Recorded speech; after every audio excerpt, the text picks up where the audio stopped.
Shalom, saudara yang terkasih, di dalam nama Tuhan Yesus Kristus.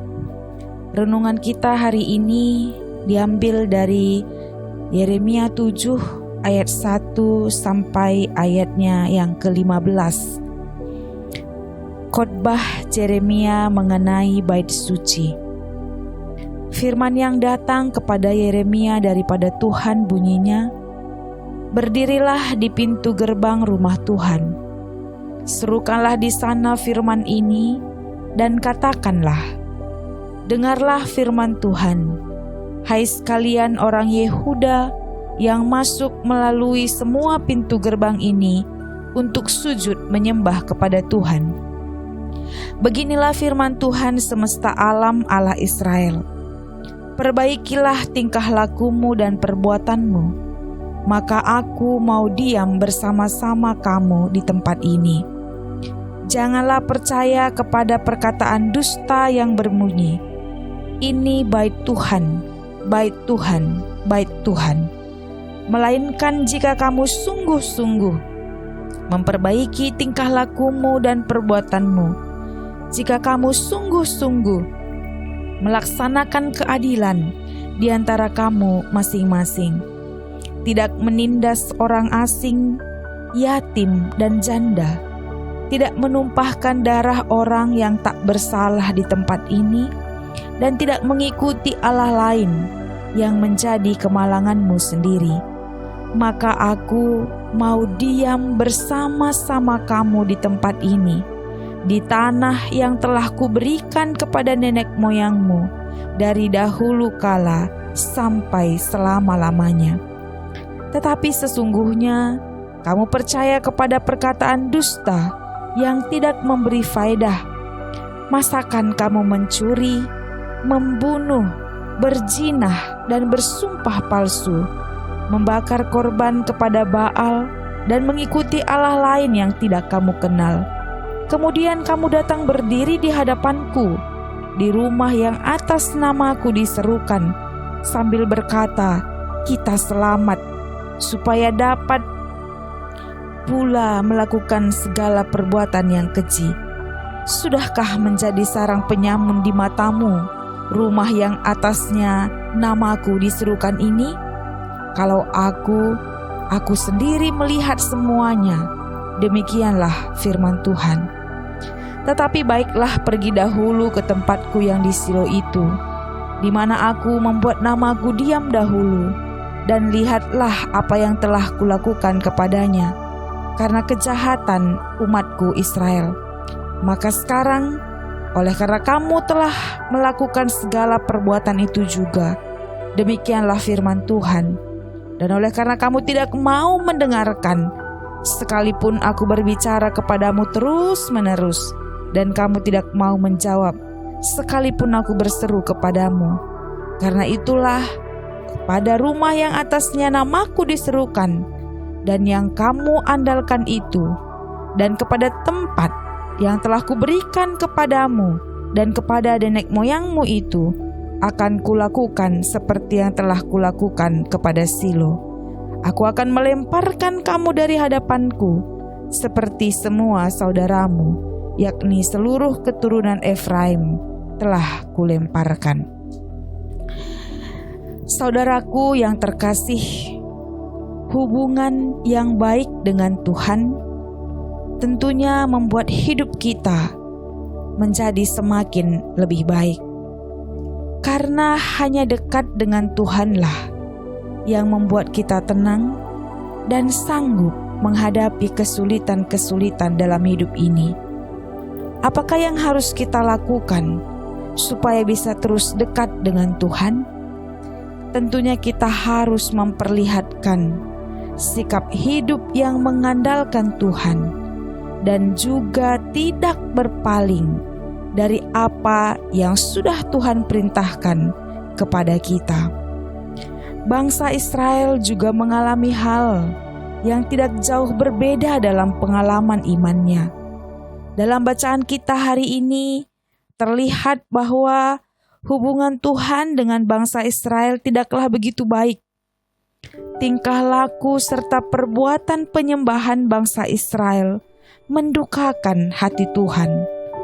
Mereka tanpa ragu menyembah Tuhan, berdiri di altarnya yang kudus, tapi mereka juga mencuri, membunuh, berzinah, dan bersumpah palsu, juga membakar korban kepada Baal dan mengikuti Allah lain yang tidak mereka kenal. Saudaraku, Tuhan memakai Nabi Yeremia untuk mengatakan pesan Tuhan kepada bangsa Israel, menyampaikan apa yang dirasakan oleh Tuhan tentang penyembahan yang mereka perbuat. Allah menyuruh bangsa Israel untuk menyembah hanya kepada Tuhan saja, tidak mendua hati, dan pandangannya hanyalah kepada Tuhan. Yang pertama, kita mau lihat bangsa Israel disuruh Allah untuk bersujud di hadapan Tuhan. Allah mengingatkan bangsa Israel untuk beribadah dengan benar, bersujud hanya di hadapan Tuhan, bukan kepada Allah-Allah lain. Mengingat dan mengarahkan hatinya hanya kepada Tuhan, karena mereka adalah umat kepunyaan Allah. Yang kedua, bangsa Israel diajak untuk memperbaiki tingkah laku mereka dan perbuatan. Maka aku akan diam bersama-sama dengan kamu. Allah mau memakai anak-anaknya untuk berubah. Allah mau berdiam dengan orang-orang yang mau berubah dari kesalahan yang dia lakukan. Tangan Tuhan selalu terbuka untuk menerima orang-orang yang mengakui dosa dan pelanggarannya, yang menunjukkan perubahan sikap dan perbuatannya. Maka Allah akan berdiam dengan orang-orang yang demikian, yang tidak mendua hatinya. Yang ketiga, bangsa Israel diajak untuk berlaku adil dalam setiap tindakannya. Bangsa Israel diajarkan untuk sungguh-sungguh memperbaiki tingkah laku dan sungguh-sungguh melaksanakan keadilan, tidak menindas orang asing, tidak menindas yatim dan janda, tidak menumpahkan darah orang yang tidak bersalah, dan tidak mengikuti Allah lain, karena itu hanya akan menjadi kemalangannya sendiri. Saudaraku, demikianlah Tuhan memakai Yeremia untuk menyampaikan maksud dan rencana Tuhan, sehingga bangsa Israel tetap berada dalam dekapan Tuhan. Karena jikalau mereka tidak mau berubah, tidak mau mendengar, dan tidak mau peduli atas seruan ini, maka Tuhan akan melemparkan mereka dari hadapannya. Saudaraku, apakah kita juga mau berdiam dalam dekapan Tuhan yang memberi ketenangan bagi jiwa kita? Tuhan akan selalu membuka tangannya, asal kita tidak menduakannya. Percayalah seutuhnya kepada Tuhan, meski keadaan kita sulit, terhimpit, seakan tidak ada jalan keluar. Tapi jangan berpaling kepada Allah lain. Setialah kepada Tuhan, maka Dia akan memperhatikan kita. Saudaraku, tetaplah baik, sungguh-sungguh memperbaiki tingkah laku, perbuatan, dan melakukan keadilan dalam hidup kita. Tidak menindas dan tidak membuat orang lain tersiksa karena ucap, langkah, dan laku kita. Berusahalah untuk tetap hidup dalam jalan Tuhan.